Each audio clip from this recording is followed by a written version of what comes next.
बिस्मिल्लाहिर्रहमानिर्रहीम। नाज़रीन अस्सलाम वालेकुम, मैं हूँ इमरान वसीम।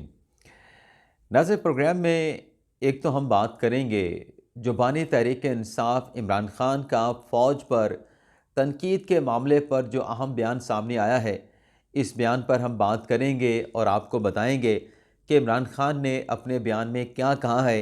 पीटीआई के सोशल मीडिया टीम की तरफ से या इमरान ख़ान के चाहने वालों की तरफ से जो फ़ौज को हदफ़ तनकीद बनाया जा रहा है, इमरान ख़ान ने इस अमर को दुरुस्त करार दिया है या गलत करार दिया है। इमरान ख़ान का स्टेटमेंट क्या है, उसकी डिटेल आप नाज़रीन की खिदमत में पेश करेंगे। दूसरा, हम बात करेंगे कि नवाज शरीफ की वापसी और वज़ीर दाखिला मोहसिन नकवी को तहरीक इंसाफ के ख़िलाफ़ नया टास्क मिलने का मामला क्या है। इसके अलावा नाज़रीन, फैसल वाडा साहब को किसने क्या पेशकश की है, इस पर भी आप नाज़रीन के साथ आगे चल के जो तफसीलात हैं वो शेयर करेंगे। शेर अफजल मरवत साहब ने माफ़ी मांग ली है। इमरान खान साहब नाराज़ हैं, किस बात पे नाराज़ हैं और मरवत साहब ने क्या यकीन दहानी करवाते हुए माफ़ी मांगी है, इस खबर की डिटेल भी आप नाज़रीन की खिदमत में पेश करने जा रहे हैं। लेकिन प्रोग्राम का आगाज़ करने से पहले आप दोस्तों से दरख्वास्त करेंगे, जिन्होंने अभी तक हमारे चैनल को सब्सक्राइब नहीं किया, चैनल को सब्सक्राइब कर लें, बेल आइकॉन का बटन प्रेस करें ताकि आपको हमारे आने वाले हर व्लॉग का जो नोटिफिकेशन है वो बर वक्त मिलता रहे। और वीडियो अगर आपको पसंद आती है तो आपने मेहरबानी फरमा के व्लॉग को लाइक भी करना है और अपने दोस्तों के साथ, अपने रिलेटिव के साथ हमारे इस प्रोग्राम को आपने ज़्यादा से ज़्यादा शेयर भी करना है। तो प्रोग्राम का नाज़रीन बाकायदा आगाज़ करते हैं मॉर्निंग व्लॉग का, जैसा कि हमारा फॉर्मेट है, जिसमें हम सबसे पहले आज के दिन की जो अहम डेवलपमेंट्स होना होती हैं, जो हैपनिंग्स होना होती हैं, उनके जो कर्टन रेजर होते हैं मुख्तसर से, वो उनकी डिटेल आपकी खिदमत में पेश करते हैं। तो सबसे पहले नाज़रीन, इमरान खान और पीटीआई के रहनुमाओं के खिलाफ जो सेक्शन 144 की खिलाफ वर्जी के आज इस्लामाबाद के जो डिस्ट्रिक्ट जुडिशरी है वहाँ पर मुकदमात की समाअत जो है वो होगी।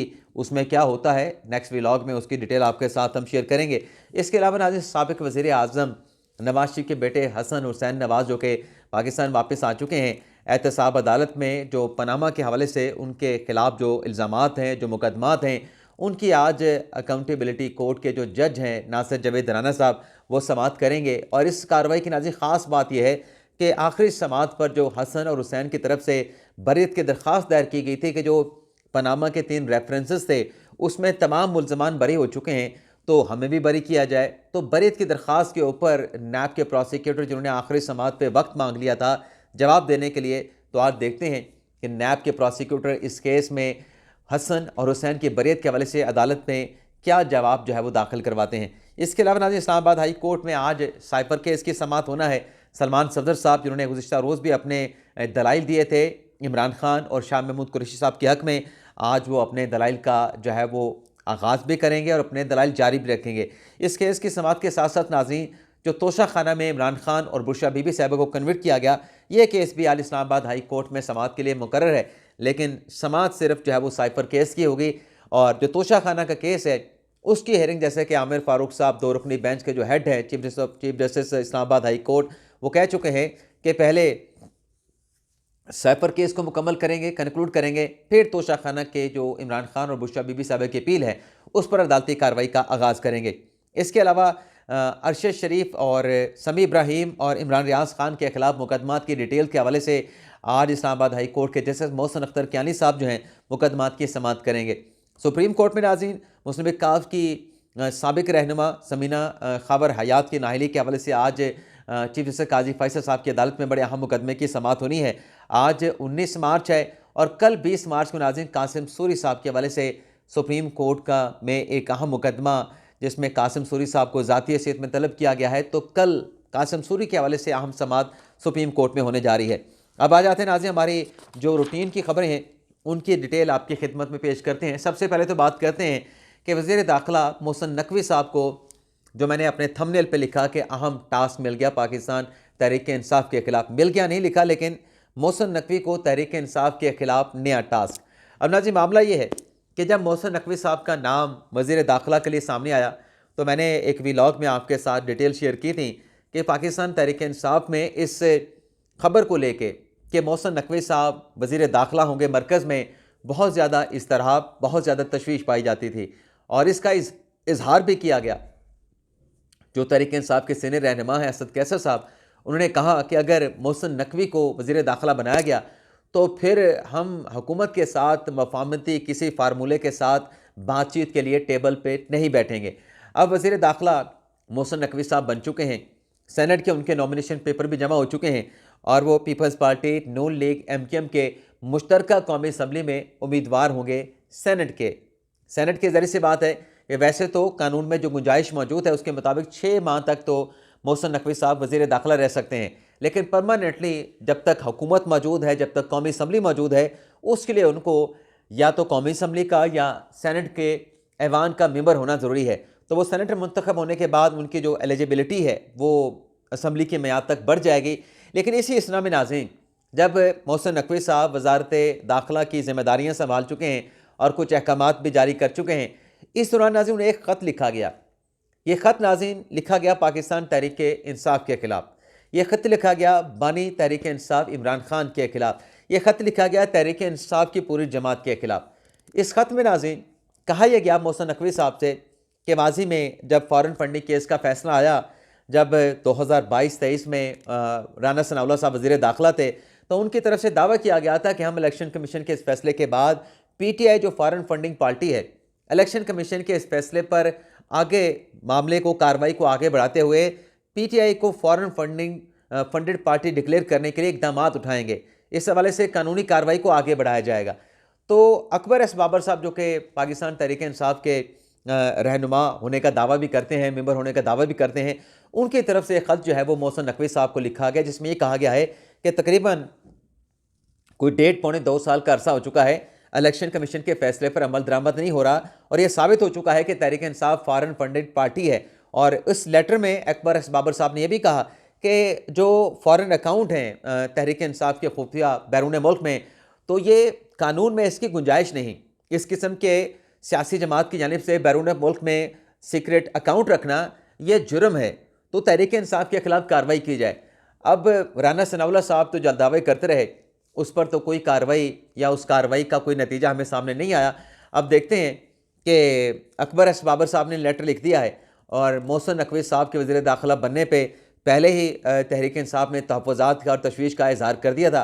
अब इस दरख्वास्त के आने के बाद मोहसिन नकवी साहब के पास एक ऑप्शन तो है कि अगर इस लेटर में कोई ऐसा कानूनी नुक्ता मौजूद है तो वो तहरीक इंसाफ के खिलाफ कार्रवाई को आगे बढ़ा सकते हैं। लेकिन देखना होगा कि मोहसिन नकवी साहब जो हैं अकबर एस बाबर के इस लेटर को कितनी पजीराई देते हैं। इसके अलावा नाज़रीन नेक्स्ट जो खबर है वो इमरान खान साहब के हवाले से है और ये खबर नाज़रीन है जो इमरान खान साहब पे कातलाना हमला हुआ वज़ीराबाद पे, जब वो लॉन्ग मार्च लेके इस्लामाबाद आ रहे थे, लाहौर से इस्लामाबाद रवाना थे और वज़ीराबाद के मकाम पर उन पर कातलाना हमला हुआ। इसमें कुछ दोस्तों का इख्तलाफ भी हो सकता है, लेकिन इस बात पे किसी का इख्तलाफ नहीं होगा कि वज़ीराबाद में खान साहब पे वो हमला हुआ था, उन पर फायरिंग हुई थी। अब नाज़रीन मामला ये हुआ है कि इस कातलाना हमले के जो मरकज़ी मुल्ज़म हैं नवीद, पूरा उनका नाम है नवीद बशीर, उनकी तरफ से लाहौर हाई कोर्ट में ज़मानत की यानी एक bail application Islamabad Lahore high court में दायर की गई, जिसमें मरकज़ी मुल्ज़म नवीद बशीर का ये कहना है कि मैंने कोई फायरिंग नहीं की और नवीद बशीर कहते हैं कि ख़ुद ही इमरान खान साहब ने फायरिंग कराई और इस केस के जो शरीक मुल्ज़मान हैं मेरे साथ, उनकी ज़मानतें हो चुकी हैं, वो अपना ज़मानतों पर रिहा हो चुके हैं, सिर्फ मैं ही एक मुल्ज़म रहता हूँ जिसकी ज़मानत नहीं हुई। और इसमें जो अहम नुक्ता नवीद बशीर ने अपनी ज़मानत की एप्लीकेशन में लिया वो ये है कि 1.5 साल इस सारे मामले को हो चुके हैं, अभी तक जो तफ्तीशी है उसने तफ्तीश को तहकीकात का मुकम्मल नहीं किया और अभी तक मुतलका ट्रायल कोर्ट में जो चलान है वो भी दाखिल नहीं किया गया। तो इन हालात में मेरी भी ज़मानत मंजूर की जाए जब बाकी मुल्ज़मान की ज़मानतें मंजूर हो चुकी हैं। तो एक कानूनी नुक्ता लिया है। वैसे नाज़रीन आपको बताते चलें कि फ़ौजदारी केसेस में जब किसी मुल्ज़म को जेल में 2 साल हो जाएं और 2 साल तक उसका केस डिसाइड ना हो, तो फिर उसका कानूनी हक बन जाता है कि वो अदालत से ज़मानत हासिल करे और उसको वो ज़मानत मिल भी जाती है। तो अभी उस कैटेगरी में मरकज़ी जो मुल्ज़म है नवीद बशीर, उनका केस नहीं आता। आलमोस्ट वो कहते हैं कि 1.5 साल का अरसा तो हो चुका है, नवंबर में मुझको गिरफ़्तार किया गया था, लेकिन देखते हैं कि इसमें अदालत ने, लाहौर हाई कोर्ट ने नोटिस जारी करके जो प्रोसिक्यूशन टीम है इमरान खान पर हमले के हवाले से, उससे जवाब तलब कर लिया है लाहौर हाई कोर्ट ने। इसके अलावा नाज़रीन आ जाते हैं, बात करते हैं कि फैसल वाडा साहब को क्या पेशकश की गई है। फैसल वाडा साहब नाज़रीन आपको पता है तहरीक इंसाफ के साबिक रहनुमा, तहरीक इंसाफ के साबिक वफाकी वज़ीर तहरीक इंसाफ से अलग हो गए और फिर अब आज़ाद हैसियत में उन्होंने सेनेट का इलेक्शन लड़ने का फ़ैसला किया है। और जब उन्होंने अपने नॉमिनेशन पेपर फाइल किए तो उनसे ये सवाल पूछा गया कि फैसल वड़ा साहब, आप किसी सियासी जमात में क्यों नहीं जाते? तो इस पर फैसल वड़ा का ये जवाब था कि अभी तो आज़ाद का सीज़न है, तो जब सियासी पार्टी का सीज़न आएगा तो देख लेंगे किस सियासी जमात में जाना है। तो आज़ाद हैसियत में उन्होंने अपने सेनेट के इलेक्शन के नॉमिनेशन पेपर जमा करवा दिए।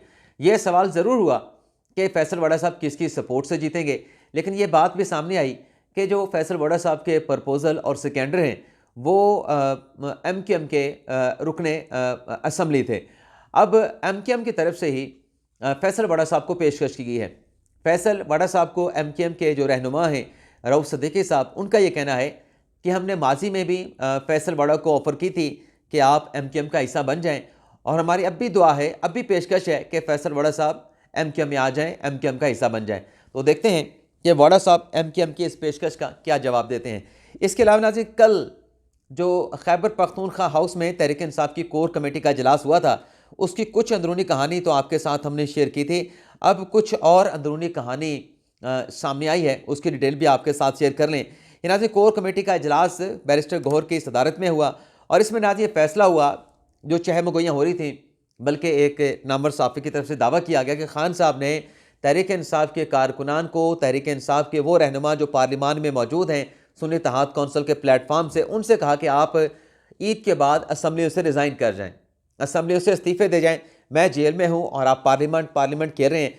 तो अब ये बात सामने आई है कि इस कोर कमेटी के इजलास में इमरान खान के हुक्म पर, डायरेक्शन पर यह फैसला किया गया है कि किसी भी किस्म की पार्लिमानी या कानूनी कार्रवाई का ना बाइकआउट किया जाएगा और ना ही तहरीक इंसाफ के अरकान मुस्तफ़ी होंगे, बल्कि भरपूर जो एक सियासी जमात पार्लिमानी सियासत, पार्लिमानी और कानूनी सियासत कर सकती है, तहरीक इंसाफ कौमी असम्बली, सेनेट और सूबाई असम्बलियों में अपना वो किरदार अदा करेगी। और इस इजलास में नाज़रीन तहरीक इंसाफ के जो मशहूर व मारूफ रहनुमा हैं शेर अफजल मरवत साहब, उनकी खूब सरजरिश की गई, उन पर भरमी का इजहार किया गया, इमरान खान का पैगाम भी उन तक पहुँचाया गया। वैसे तो वो ख़ुद भी मुलाकात करते रहते हैं, लेकिन उनसे कहा गया कि इमरान खान साहब ने ख़ास तौर पर डायरेक्शन की है कि पार्टी के ख़िलाफ़ इस किस्म के मुतनाज़ा बयानात जैसा कि मरवत साहब ने दिया है, यह नाकाबिल बर्दाश्त है, ये एक्सेप्टेबल नहीं है। तो आइंदा से आपने ऐसा कोई बयान जिससे एक कंट्रोवर्सी क्रिएट हो और तफरका फैले, दरार फैले इत्तेहाद में, ये आपने नहीं करना। तो इस पे मरवत साहब ने पार्टी की क़यादत को, मरवत साहब को, वहाँ पे बैठे तमाम जो सीनियर क़यादत थे, उनको यकीन दहानी कराई कि वो इस किस्म के मुतनाज़ा बयानात आइंदा नहीं देंगे और उनकी तरफ से माजरत भी की गई। शेर अफजल मरवत की तरफ से अपने जो हालिया स्टेटमेंट था सुन्नी इत्तेहाद कौंसिल के ख़िलाफ़, उस पर माफ़ी भी मांगी गई। ना सिर्फ मरवत साहब ने माफ़ी मांगी, उनकी सरजनिश हुई, बल्कि एक जो और अहम शख्सियत हैं बैरिस्टर अली ज़फ़र साहब, हम्बल इंसान हैं, उन्होंने भी, उनको भी कहा गया कि आपने भी जो मरवत साहब ने स्टेटमेंट दिया उसको आपने इंडोर्स किया, तो आप भी इस किस्म के बयानात जो है वो मीडिया पर आकर नहीं देंगे। और इसके साथ साथ नाज़रीन, इस कोर कमेटी के इजलास में ये भी कहा गया है, ये डिटेल भी आपके साथ शेयर कर लें, कि जो मिर्ज़ा अफरीदी हैं, जो डिप्टी चेयरमैन सेनेट थे, उन पे कहा गया कि इनको टिकट नहीं देना चाहिए और पार्टी के अपने किसी उम्मीदवार को सपोर्ट किया जाए। ये ज़राए जो कोर कमेटी है उन्होंने ये बात बताई है। इसके अलावा ये भी कहा गया कि शेरानी ग्रुप और MWM के साथ इत्तेहाद ना करना हमारी गलती थी। बल्लेबाज के साथ इत्तेहाद का फैसला भी बानी PTI की मुशावरत से नहीं हुआ था। टिकटों की तकसीम के फैसले भी इमरान खान की मुशावरत से नहीं हुए थे। MWM के साथ इत्तेहाद ना करने का फैसला दुरुस्त नहीं था। सुन्नी इत्तेहाद कौंसिल की बजाय शेरानी ग्रुप के साथ इत्तेहाद करना चाहिए था या होना चाहिए था। तो ये मज़ीद अंदरूनी कहानी जो है PTI कोर कमेटी की नाज़रीन मंजर आम पे आई है। इसके अलावा नाज़रीन, इमरान खान साहब ने क्या बयान दिया है उस पर आने से पहले नवाज़ शरीफ की दबंग एंट्री हुई है, नवाज़ शरीफ की दबंग वापसी हुई है। नाज़रीन, जो हालिया इंतखाबात हुए 8 फरवरी 2024 के, उसके बाद जैसा कि नून लीग का अपना मंशूर था और नून लीग के वोटर सपोर्टर की ख्वाहिश भी थी कि नवाज़ शरीफ साहब जो हैं वो चौथी मरतबा वज़ीर आज़म बने, और जो मंशूर मुस्लिम नवाज़ का बना उसमें भी यही था कि नवाज़ को नवाज दो। लेकिन जब मैंडेट आया, जब इलेक्शन के नताइज सामने आए, तो मुनक़सम मैंडेट था, उसमें सिंगल मेजॉरिटी नहीं थी, अक्सरियत नहीं थी मुस्लिम नवाज़ के पास, तो नवाज़ शरीफ ने शहबाज शरीफ साहब को आगे कर दिया। जब नवाज शरीफ ने शहबाज शरीफ को आगे किया और दूसरी तरफ इत्तेहादी जमात पीपल्स पार्टी को सदर का ओहदा दे दिया गया, उस पर कहा गया कि ले जी नवाज शरीफ सियासत से माइनस हो गए, नवाज शरीफ अब सियासत में नहीं देखे जाएंगे। लेकिन कल नाज़रीन एक बड़ा अहम इजलास हुआ पंजाब में तरक्याती मनसूबों, तरक्याती और अवामी मनसूबों के हवाले से। इसमें इन इजलासों की 3 इजलास हुए, जिसकी मरीम नवाज़ साहबा जो कि वज़ीर पंजाब हैं और नवाज शरीफ ने मुश्तरका तौर पर सदारत की। और नवाज शरीफ का आके इन इजलास की सदारत करना ये एक पैगाम था कि वो किंग मेकर का ना सिर्फ किरदार अदा कर रहे हैं, बल्कि पंजाब में जो भी ऐलानात, जो कुछ भी मरीम नवाज साहबा कर रही हैं, उसके पीछे जो सोच है, बेशक नवाज शरीफ ऑन स्क्रीन नहीं है, उसके पीछे जो आइडियाज़ हैं, जो सियासी सोच है, जो सियासी रहनुमाई है मरीम नवाज़ की, वो नवाज शरीफ साहब की है। तो इस इजलास में नाज़रीन एक तो ये फ़ैसला किया गया सीधा एक तो अशिया खुर्दनोश की कीमतों के हवाले से बाकायदा मैकेनिज़्म बनाया जाए, बाकायदा डिपार्टमेंट बनाया जाए जो अशिया खुर्दनोश की कीमतों के हवाले से इक़दाम उठा सके। और किसानों के हवाले से ये फ़ैसला किया गया कि किसानों को जो ट्यूबवेल हैं जिनके पास, उनको सोलर पैनल फ्राहम किए जाएंगे। और नवाज शरीफ ने कहा कि कब तक IMF के कहने पर हम बिजली और गैस की कीमतें बढ़ाते रहेंगे, सोलर पैनल किसानों को दिया जाए ताकि वो सस्ते बिजली बना के अपने ट्यूबवेल चला के अपनी जो फसल है उसको वो क्या कहते हैं, उसकी आपाशी कर सकें, उसको पानी दे सकें। इसके अलावा ट्रांसपोर्ट के हवाले से भी फैसला किया गया है कि 3 शहरों में मज़ीद मेट्रो सर्विस शुरू की जाएगी और लाहौर में ज़ेर ज़मीन मेट्रो ट्रेन के हवाले से भी मनसूबे की तजवीज़ जो है वो नवाज शरीफ और मरीम नवाज साहबा ने तलब कर ली हैं। इसके अलावा नाज़रीन मरवत साहब का जिक्र हुआ तो मरवत साहब ने एक और अमरीकी साजिश की ख्वाहिश का इजहार कर दिया है। मरवत साहब कहते हैं कि ये जो हुकूमत आई है, मैं आपको नाज़रीन उनका स्टेटमेंट भी सुनवाऊंगा, मैं वो तलाश कर रहा हूँ साथ साथ। मरवत साहब कहते हैं कि चूँकि पाकिस्तान में जो कुछ भी हो रहा है, मरवत साहब कहते हैं कि ये मौजूदा अमरीकी सदर बाइडेन की पॉलिसी है। अगर बाइडेन सदर अपना जो बाइडेन अब जो सदारती इलेक्शन, मेरे नाज़रीन को फ्लू की वजह से आवाज़ सही नहीं आ रही, एक्सेंट भी ठीक नहीं जा रहा, अगर जो बाइडेन हार गया तो ये हुकूमत भी चली जाएगी। अगर ट्रंप जीत गया तो खान के वापस आने के इम्कान बढ़ जाएंगे। तो क्या इसको एक और अमरीकी साजिश नहीं कह सकते? ये सुने नाज़रीन मरवत साहब क्या कह रहे हैं। बाइडेन की अपनी तरजीहात हैं। देखिए ये पॉलिसी बाइडेन की पाकिस्तान में इस तरह तवाइफुल मलूकी की, इस तरह लॉलेसनेस की, आईन को तोड़ने की, इलेक्शन मैंडेट चोरी करने की, और अमरीकी सदर के लिए पाकिस्तान जैसे मुल्क में ये करवाना या न करवाना बाइडेन की ट्रंप की अपनी तरजीहात हैं। लेकिन अगर ट्रंप सदर बनते हैं तो शायद ये जो पाकिस्तान में हो रहा है PTI के साथ, इसकी रोकथाम हो। सर ट्रंप के इस इक़दाम का लगता है कि पाकिस्तान के अंदरूनी मामलात हमारे हैं कहाँ? सारी उम्र तो हम आगे से सवाल भी किया कि ये जो आप ट्रंप की बात करें तो क्या ये पाकिस्तान के अंदरूनी मामलात में मुदाखलत नहीं होगी? तो कहते हैं पाकिस्तान के कौन से अंदरूनी मामलात हैं, ये मरवत साहब कह रहे हैं। यानी अगर ट्रंप आ जाए तो उस दौरान अगर हुकूमत का ख़ात्मा करके इमरान खान साहब को इक़्तिदार की कुर्सी पे बिठा दिया जाए तो ये अमरीकी साजिश नहीं होगी, अगर इमरान खान साहब के हक़ में हो। इसके अलावा नाज़रीन खान साहब का जो बयान जिसकी मैं बात कर रहा था, आप ये बयान भी सुन लें। एक और भी खबर थी, उसको मैं स्किप करूँगा, अगर वक्त हुआ तो वो भी आपके साथ ज़रूर डिस्कस करूँगा। ये नाज़रीन खान साहब का बयान सुने 41 सेकंड का। मैं इनको कहता हूँ खुदा के वास्ते आंखें खोलो अपनी। लिबिया से शुरू हो, सीरिया जाओ, इराक का देखो क्या हाल हुआ, अफगानिस्तान का देखे क्या हाल हुआ, यमन में क्या हो रहा है। यार ये सारी मुसलमान दुनिया में आग लगी हुई है, हम क्यों बचे हुए हैं? अगर आज हमारी पाकिस्तानी फौज ना होती इस मुल्क के, मैं आज आपको राइटिंग में देना 3 टुकड़े हुए होते। हिंदुस्तान के थिंक टैंक्स बकायदा कहते हैं कि पाकिस्तान को तोड़ना है। हमें जो आज हम बचे हुए हैं हमारी फौज की वजह से बचे हुए हैं। ये जो कैंपेन पूरी चला रहे हैं फौज को जलील करने का, कमजोर करने का, इंटरनेशनली कैंपेन चलाते हैं। ये नाज़रीन खान साहब जब खुद वज़ीर आज़म थे तो पाक फ़ौज का, आर्मी चीफ़ का, DGI का दिफा किया करते थे। आजकल खान साहब तो मतलब इस बयान में कह रहे हैं 41 सेकंड के बयान में कि पाकिस्तान की बका के लिए, पाकिस्तान की सलामती के लिए, पाकिस्तान की सालमियत के लिए फ़ौज इंतहाई ज़रूरी है, वरना पाकिस्तान में लीबिया और दीगर जो ममालिक हैं मशरिक़ वस्ता के, वैसा पाकिस्तान का हशर नशर हो जाता। तो फिर आज क्या हुआ है? खान साहब कॉल दे के जो उनके सोशल मीडिया की ब्रिगेड के जो चाहने वाले हैं, वोटर सपोर्टर हैं, उनको क्यों नहीं रोकते कि आज जो पहले फ़ौज नागुज़ीर थी क्या आज उस फ़ौज की ज़रूरत नहीं मुल्क की सलामती, खुद मुख्तारी और सिक्योरिटी के लिए? ये नाज़रीन वक्त जो है ना, ये बेहतरीन इंतकाम लेता है। तो कितना सॉलिड स्टेटमेंट था खान साहब का माजी में, और आजकल आप देख लें कि फ़ौज के ख़िलाफ़ जो भी बयानबाजी है, जो भी हद पे तनकीद होती है, वो कहाँ से होती है, ये मुझसे बेहतर आप जानते हैं। इसके अलावा नाज़रीन, इमरान खान साहब का जिक्र हुआ है तो राजा रियाज साहब ये कहते हैं कि इमरान खान साहब के चूँकि बहुत सारे मुकदमात हैं तो सियासत में उनकी वापसी अब मुमकिन नहीं। सुन्नी इत्तेहाद कौंसिल ने पाकिस्तान तहरीक इंसाफ को धोखा दिया है, ये कहना है साबिक अपोजिशन लीडर राजा रियाज का। और उनका ये भी कहना है कि सुन्नी इत्तेहाद कौंसिल में शमूलियत अख्तियार करके जो 80 नशिस्तें, मखसूस नशिस्तें तहरीक इंसाफ को मिलना थी, वो ज़ाया कर दी गई। गलत फ़ैसला किया गया सुन्नी इत्तेहाद कौंसिल में शमूलियत का। तो ये नाज़रीन आज के दिन का हमारा वीलॉग, और आपको अंदाज़ा हुआ होगा कल के आखिरी वीलॉग से लेके इस आज के दिन के पहले वीलॉग के बहुत ज़्यादा हैपनिंग्स हुई हैं, और आइंदा आने वाले दिनों में भी ऐसी हैपनिंग्स और डेवलपमेंट्स होने का इम्कान है। तो ख़बरों के इस फ्लो की वजह से जो 3 खबरें मैंने आपके साथ शेयर करना थी कि पाकिस्तान तहरीक इंसाफ और इमरान खान के लिए बहुत बुरी खबर है, बहुत बड़ी बुरी खबर है, वो खबर मैं आपके साथ नहीं शेयर कर सका।